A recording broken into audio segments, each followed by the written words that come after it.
Thank you, Dr. Shweta. It's indeed a privilege to address this esteemed gathering today.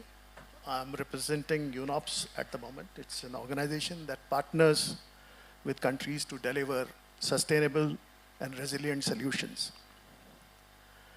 India, with its rich heritage, diverse landscapes, and immense potential, stands at a critical juncture in addressing the complex nexus of water, energy, and environment.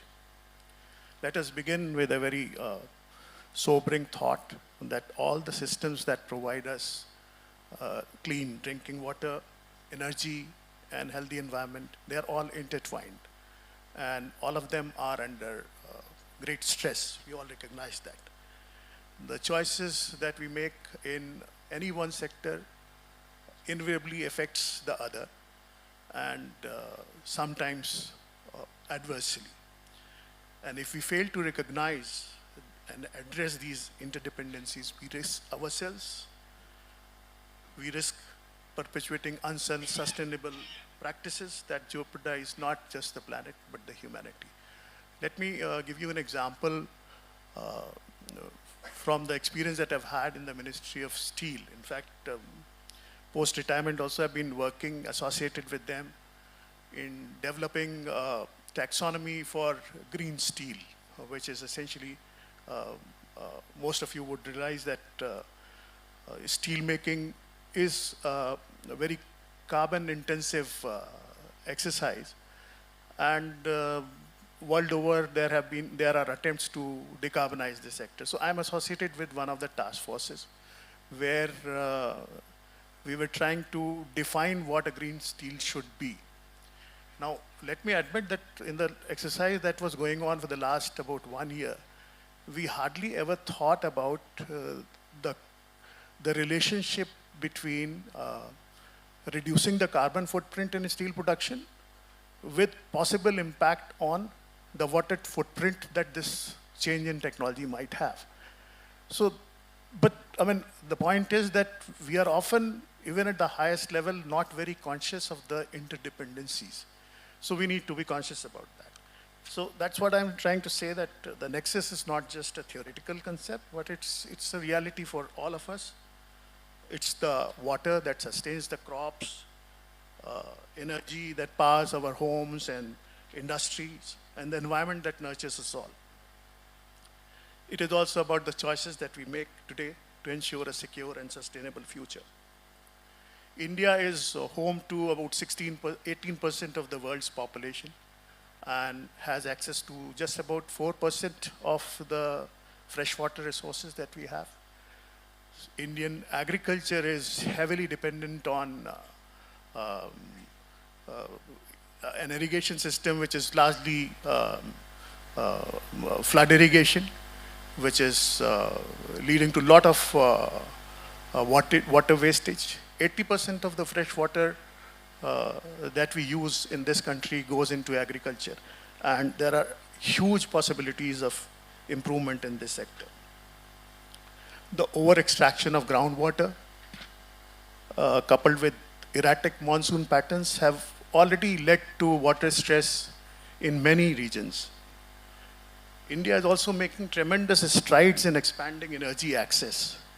So energy production, whether it is thermal or it's hydropower, they all are very, very closely dependent on the water use.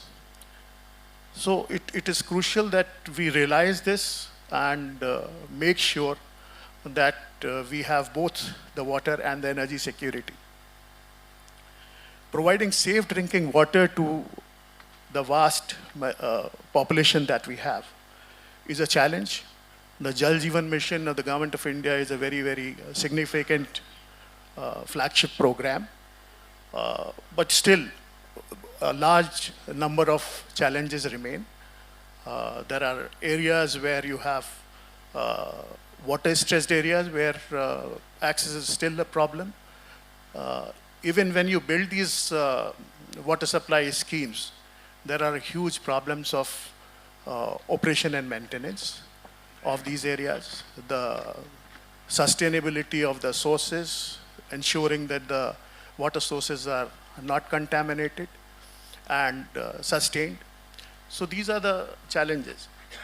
So the environment which underpins both water and energy system is equally stressed, depleting groundwater, polluted rivers, and shrinking wetlands not only threaten biodiversity, but also compromise the resources on which our populations and economies depend. So the interconnections of water, energy, and environment call for an integrated approach. India, with its ambitious development agenda, cannot afford to tackle these issues in silos.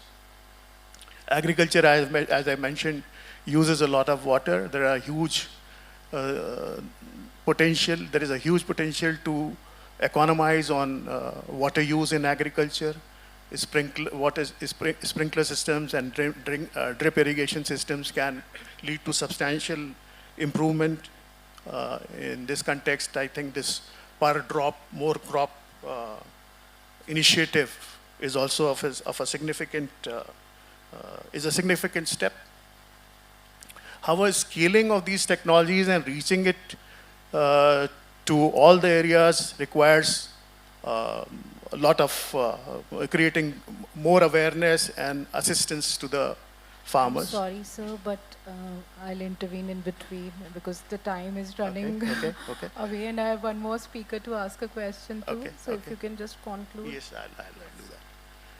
So essentially, what one is trying to see is that we need to have an integrated approach in designing policies that are that break the silos. We need to develop capacities. We need to cooperate. At UNOPS, we are ready to partner with the state agencies and with the governments in providing resilient infrastructure for sustainable development. Thank you. I'll stop here. Thank you, sir.